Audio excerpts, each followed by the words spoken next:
Hey guys, what's up? Let's talk about the Bitcoin price. We're going to talk about Bitcoin, Ethereum, and then some very interesting data from ICOs this year. So if you enjoy the content, make sure to leave it a thumbs up and comment down below with your Litecoin address, because among everybody who's commenting, I'm giving away a small amount of Litecoin.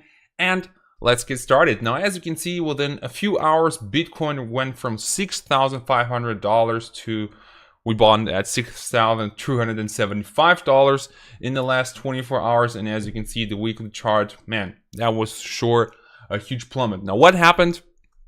There are a lot of theories around. We're going to talk about that in a second. But before that, we should really acknowledge this moment and laugh about ING DiBa, because they got a $900 million hefty fine for money laundering. And it's interesting to see that banks are saying cryptocurrencies are bad, they're financing terrorists, they're good for money laundering, yada, yada, yada, and then they get fined for money laundering. And it's impossible to do that kind of stuff, like counterfeiting and that kind of stuff, because everything is saved on the blockchain. And while cryptocurrencies right now aren't that interesting for banks, the blockchain technology, I must admit, they are looking at the blockchain technology because even for them, it has some big advantages. However, banks are just being super shady. One of the biggest banks in Germany, for example, has a position on their balance sheet in case they get sued or taken to court and have to pay a fine. Like, they know, okay, we are gonna do something illegal this year, and let's just make sure that the fine we pay for doing this illegal would justify the winning. So as long as their profit is bigger than the fine they have to pay, they're gonna keep on breaking the law, and that's what they're doing year after year. It's completely nuts, and thank God that this kind of stuff is not completely impossible, but very unlikely to happen on the blockchain, because mathematics are making sure that everybody is obeying the rules. Going on, 2 billion Bitcoin whale that fueled the sell-off. Now, after the Bitcoin price goes down, of course, it's in the human nature to try to anticipate the next movement. Where is Bitcoin going? What is causing this huge plummet? In this case, I'm always, when something like this happens, when Bitcoin goes down this fast, I'm always trying to scan for possible reasons. I'm always looking into my sources, and right now for this sell-off, I could not find the reason. People in the comments will probably tell me, Marco, 2 billion worth of Bitcoins have been moved. Of course, that's the reason, but it's not as easy like that, guys. As you can see, we have this article where we see good chance Bitcoin is below $1,000 by next year. And then this article, Bitcoin could reach 30K next year. So if you are always reading these articles and trying to anticipate other people's opinions, you're gonna get crazy. You're not gonna be able to make a profit with cryptocurrencies and with Bitcoin. You have to know that every asset you invest in, whether it's Bitcoin or stocks or something like that, sooner or later the asset is gonna lose like 70 or 80% of its worth.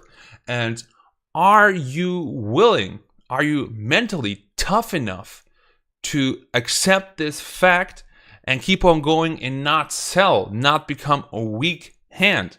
So many people who come into the cryptocurrency sphere, they're young, they're impatient, they are used to this insane gains we have seen in January, we have seen in December. Like, investing in crypto was basically like printing money. Like, so many people were like, oh yeah, this is great, I'm investing and I'm making so much money, this is insane.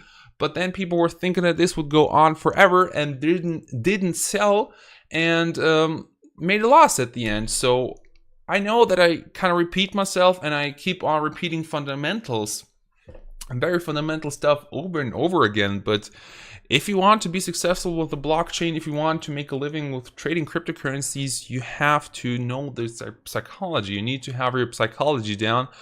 Otherwise, you're gonna get just eaten by the market. The market doesn't care how you feel. The market doesn't care if you put your last money into Bitcoin and you're just like, oh, please God, this has to work. The market follows to only one single rule, and that is supply and demand. And politics shape this supply and demand. Even in the case of crypto, when governments ban crypto, the price goes crazy. When institutions and banks accept Bitcoin, price goes up and stuff like that. So when you're trading cryptocurrencies, I'm telling you guys, the hardest part for me was and still is really the psychology. So I haven't talked too much about this article or this article because they're both, as you can see, they're clearly just trying to clickbait the title, and I didn't want to make my video title like this. Actually, it would be a good joke if I would like make my video title, "Good chance Bitcoin is below $1,000 by next year." As you can see, this clickbaity title got 255 comments. It is completely insane. But maybe if I name my video like this, I will attract people who are curious about this fact. Why will Bitcoin be $1,000 next year? And then they will learn, okay, if I invest in Bitcoin, first thing I need to have written down is my plan. What will I do when the price goes to this level? What will I do when the price goes to that level? It's important to keep cool and not go crazy when the price loses like maybe 70% or anything like that.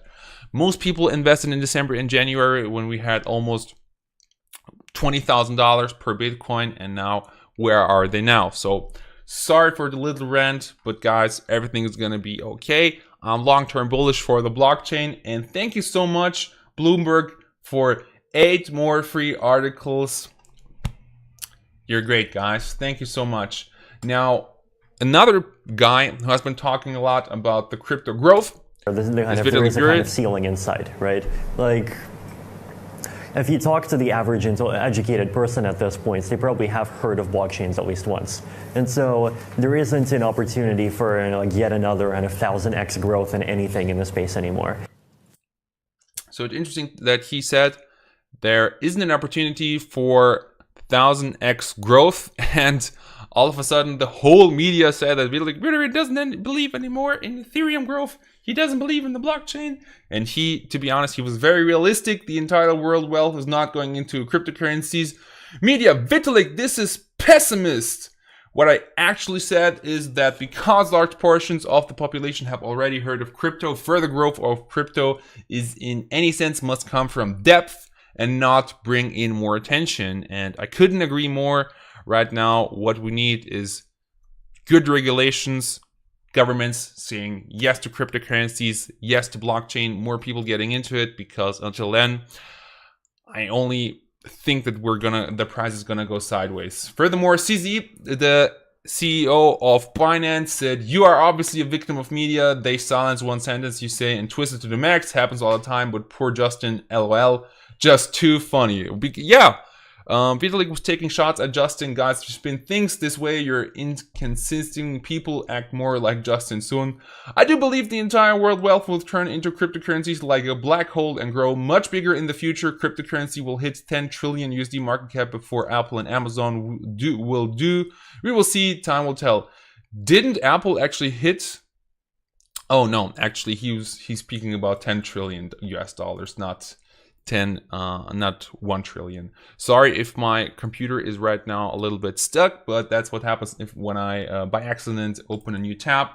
So as you know, the Ethereum price as well went down in the last few days. However, I said in a video earlier that this was due to ICOs probably selling off a lot of Ethereum, and as you can see by the green chart, that's the price for Ethereum, and the red bars are the amount of Ethereum sold. So you can see that a lot of Ethereum has been sold in the last few days. So I saw a little opportunity and got some Ethereum at that moment, because at the time where Ethereum was almost $1,000 and above, I didn't want to move in. It was far too expensive for me. Now, last but not least, super bullish news that in my opinion, like for many people these were super bullish news, but for me they weren't that spectacular. So Morgan Stanley is getting into crypto. Apparently is an American multinational investment bank, a big powerhouse with almost 40 billion in revenue and almost 80 billion in equity. So many, I saw like there's like this news aggregator for cryptocurrencies. It's called Crypto Panic, and I think for the first time ever I have seen like an article with a factor of 80. So it was very, very bullish. But then I clicked on it and I was just like, okay, Morgan Stanley wants to move into crypto. So that's, in my opinion, that's not something that spectacular, but I just wanted to mention it. And I also want to mention that if you comment on my videos, you have the chance of winning some Litecoins, and that's what I'm going to do in this video. I'm going to give away some Litecoins, and the winner for today's video is Spectra. The current Ethereum price is probably caused by cheating market OKX founder. Damn. And what is your proof for this allegation, my friend?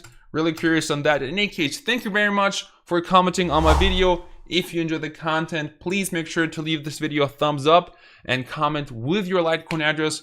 Also, don't forget that everything in this video is my personal opinion and not financial advice. So take care, and until next time, bye bye.